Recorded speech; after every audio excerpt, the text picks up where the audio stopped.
അതല്ലല്ലോ അങ്ങനെയാണെന്ന്. കൈ കാശൊക്കെ വന്നു കഴിയുമ്പോഴേ ആളുകളെ സ്റ്റൈലൊക്കെ അങ്ങനെ മാറും. ഞാനൊരു കാര്യം പറയട്ടെ, ഉഗ്രൻ ഐഡിയ. നല്ലൊരു പണിക്കാരനെ അങ്ങനെ നിർത്തിയിട്ട് സ്റ്റൈലായിട്ട് കട കൊണ്ടുപോകാൻ പറ്റില്ലേ?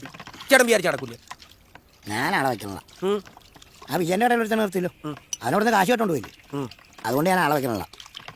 ഇപ്പം സഹായത്തിന് മരുമോളും പെണ്ണുമ്പിള്ളൊക്കെ ഉണ്ട്, അത് മതി. എന്റെ ചേട്ടാ, ഈ ബീഡി സിഗരറ്റും ഈ ഉണക്കപ്പഴംപൊരിയായിട്ട് ഇടന്നാലൊന്നും കട രക്ഷപ്പെടാൻ പോണില്ല. പണിക്കാരെ വെക്കണം. നമ്മുടെ യൂസഫിന്റെ കാര്യം തന്നെ ആലോചിക്ക്. ഒറ്റ കടയും തുടങ്ങിയതാ, ഇപ്പൊ ലോകം മൊത്തം കടയിൽ. അതാണ് ഞാൻ പറഞ്ഞത്, പണിയെടുക്കണം, അധ്വാനിക്കണം.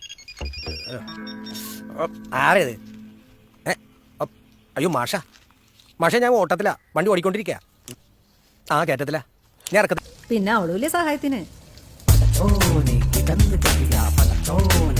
അവിടെ തന്നെ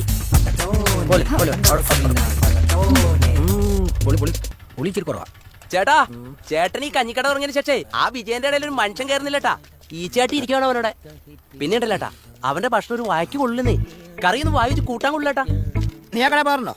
ഞാൻ വൈകുന്നേരം പോയി ചായ കുടിക്കും, അത്രേ ഉള്ളൂ. ആ അങ്ങനെയാണെങ്കിൽ ഇന്ന് വൈകുന്നേരം പോകുമ്പോഴേ ഇതുപോലെ ഇവിടുത്തെ കുറ്റം കൂടെ അടിച്ചങ്ങോട്ട് കയറ്റി കൊടുക്കുക. കുടിച്ച ചെറ്റി പോടാ മാങ്ങാടിത്തല. തമാശ പറഞ്ഞ കഴിച്ചു. ചേട്ടാ, മീൻ വറുത്തൊന്നുമില്ലേ? സ്പെഷ്യലൊന്നുമില്ല. സ്പെഷ്യലൊന്നുമില്ലാതെ എന്നാ കഞ്ഞിക്കടയാണ്. നല്ല മത്തിയൊക്കെ മേടിച്ച് വെച്ച് പൊരിക്കും, എന്നാലേ ആള് കയറുള്ളട്ടാ. അടുക്കളയിലെ പണി ഇപ്പൊ പുറത്തായ പണി.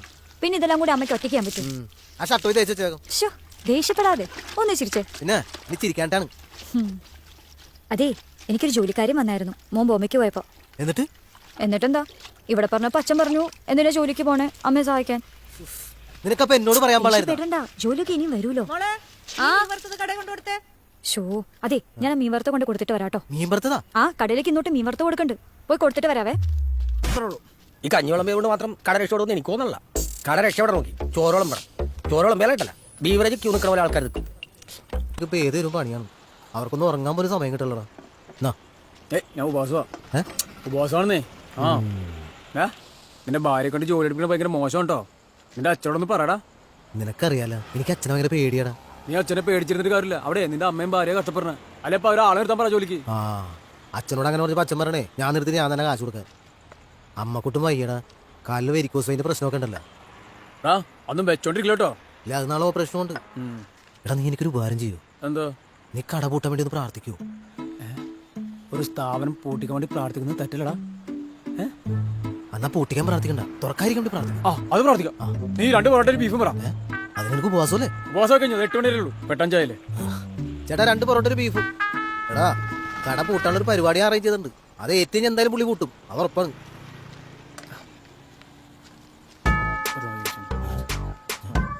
ഇതെന്താ നീ ബീഫിനെ ശപിക്കണ? ഓ, എങ്ങനെയുണ്ട് നോക്കട്ടെ. ഞാൻ പ്രാർത്ഥിക്കലോട്ടോ. എന്ത് പൊതിയനടാ? പിന്നെ അങ്ങോട്ട് വിളിച്ചു വാരി. എങ്ങനെയുണ്ടാ കാലിന്? ഓ, മരവിപ്പ് മാറിയാലല്ലടാ വേദന ഉണ്ടോന്ന് അറിയാ. എത്രയുടെ കാശ്? ഓപ്പറേഷൻ ഇപ്പൊ തന്നെ 25,000 രൂപ അടച്ചു. റൂമിന്റെ മരുന്നിന്റെ കൂടി ഒരു 30,000 രൂപ. അച്ഛനെല്ലാം തന്നോ? 2,000 രൂപ വന്നു. അത് കുഴപ്പമില്ല. എന്റെ പേരിൽ 50,000 രൂപയുടെ ഇൻഷുറൻസ് ഉണ്ടല്ലോ, നീ അവരൊന്ന് വിളിക്ക്. ആ വിളിക്കാം. ആ അതെ, ഡോക്ടർ വരുമ്പോൾ ഡിസ്ചാർജ് എന്താണെന്ന് ചോദിക്കുന്നു. എല്ലാവരും കൂടെ ഇങ്ങനെ വട്ടം കൂടി ഇരുന്നിട്ട് കാര്യമൊന്നുമില്ല. കടയുടെ നടക്കാ. ഞാൻ മാർക്കറ്റിൽ ലിസ്റ്റ് കൊടുത്തിട്ടാന്ന്.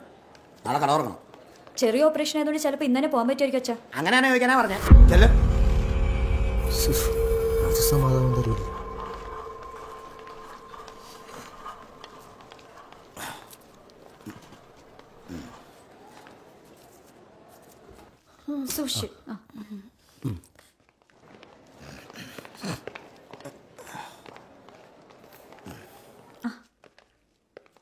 എങ്ങനെയുണ്ട്? പെയിൻ ഉണ്ടോ? കുറച്ച്. ആ, അത് ശരിയായിക്കോളും. ഓപ്പറേഷൻ കഴിഞ്ഞതുകൊണ്ട് പൂർണ്ണമായി മാറിയെന്ന് പറയാൻ പറ്റില്ല. You should make sure that she is getting enough rest. Sure doctor. സാറേ ഇന്ന് സിസ്റ്റർ ഡോക്ടർ എന്നാ പറഞ്ഞേ? ശരിക്കും മാറിയിട്ടില്ല, നല്ലോണം റെസ്റ്റ് എടുക്കണമെന്നാ പറഞ്ഞു. ഡിസ്ചാർജിന്റെ കാര്യം പറഞ്ഞത്? അയ്യോ, അതൊന്നും പറഞ്ഞില്ല. ആ കാര്യം ചോദിക്കാനല്ല ഞാൻ പറഞ്ഞേ. ചോദിച്ചാൽ പറയണ കാര്യം ചോദിക്കൂല. കട തുറക്കണ്ടേ? റെസ്റ്റ് എടുക്കണം, വീട്ടിൽ ചെന്നിട്ട് എടുത്താൽ മതി. എടുക്കാനുള്ളൊക്കെ എടുത്ത് വെച്ചു. ഞാൻ അവിടെ നിന്ന് ചോദിക്കില്ല.